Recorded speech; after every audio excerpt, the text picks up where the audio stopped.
And down in the southern part of the country, in Florida, there will be a change in representation. In Miami's 25th district, Republican David Rivera will try to keep the seat in the GOP column. He takes on Democrat Joe Garcia, who lost his bid for the post 2 years ago.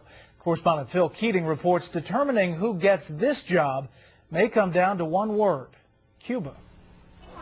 In Florida's congressional 25th district, high unemployment and a poor economy are the dominant issues. So for this open seat, State Representative David Rivera and Democrat political activist Joe Garcia emphasize the obvious. One of the most important issues for the voters this year is certainly about the economy, creating jobs. There are three issues in this campaign. The first one is jobs. The second one is jobs. And the third one is jobs. But in a district where 25% of voters are Cuban American, the Cuba issue is causing the most buzz and bitterness.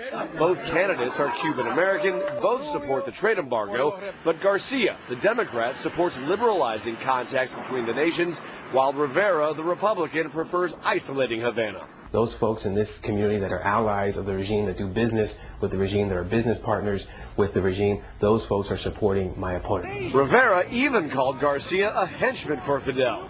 Garcia calls Rivera a clueless bureaucrat.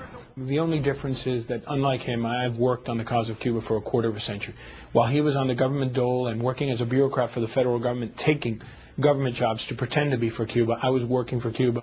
I think from anywhere else in the country, people would have a hard time telling the difference between these two candidates on Cuba policy. Only here in Miami, where this is an issue that gets hyper attention from a key portion of the electorate. This seat opened when Congressman Mario Diaz-Balart decided to run in the district of his brother, Lincoln, who's retiring. Ironically, Miami-Dade County's two largest Cuban-American enclaves, Little Havana and Hialeah, aren't even in the congressional 25th district. Likely more important is how this district is increasingly Hispanic and Democratic. The reason Republican Diaz-Balart is leaving it for the much safer 21st. In Little Havana, Phil Keating, Fox News.